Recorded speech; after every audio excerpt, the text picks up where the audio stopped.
And I have to say, what alarmed me, I opened up the show with it today, was these new mandatory accounting standards that are actually going to force businesses to disclose things like carbon emissions caused by employees commuting to work or going on business trips.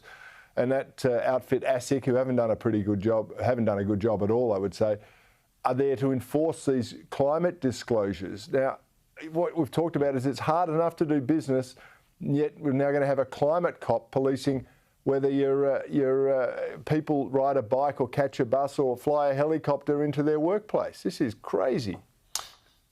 It's absolutely crazy, Cory. And I mean, we're talking about some of the biggest changes to the reporting requirements, corporate reporting requirements in this country in probably a generation. And once again, to go back to this, many of us have spoken about this monitoring of carbon phenomenon. You know, we've spoken about the sort of the domestic face of this through social credit and, you know, the monitoring of people's use and, you know, what you might be able to buy at a supermarket. But of course, this is now the corporate angle to this. And this is now the overlay where businesses are now being lent on. And this is going to apply to big business, really big business in the short term, but then ultimately all the way through to the end of the decade to very, very small business. And really, what does this mean? Once again, it's going to make it harder to do business in this country. It's going to push jobs offshore.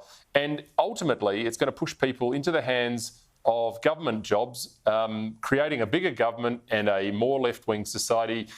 We really, really are on the precipice here. And I've been saying it for time immemorial. The only solution for this is people to get involved in politics, make sure that they're the ones selecting the candidates, and make sure we've got fighters in politics, because we are going to need them, Cory.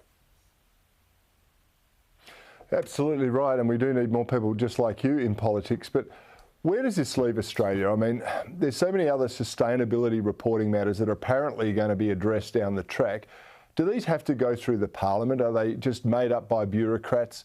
Where are we going to end up? You know, who's eating meat in the workplace? Are you a vegan? Unelected bureaucrats will be running our lives more than they already are. It's I just think we're destroying ourselves going down this path. Yeah, well, look, I mean, you never hear me say it normally, probably, or yourself, Cory, but I think what we are going to see is the need for regulatory intervention in order to stop this sort of stuff. And I mean, the part of this problem is that the more bureaucracy you enter into, the more you get, the more bureaucrats that you hire, the more you get. Increasingly, I think the only way to do this is to just take active steps to reduce the bureaucratic footprint just by sheer numbers, because, I mean, clearly there is too much time being spent on trivial issues like this. And I think that ultimately will require Parliament to step in, which is why I go back to my original point. We need to make sure that our parliaments are filled with people that put Australia first, regardless of their political persuasion. Absolutely agree with you, and so do many of the people watching this show tonight. Senator Alex Antic, thank you very much for joining me on Credlin.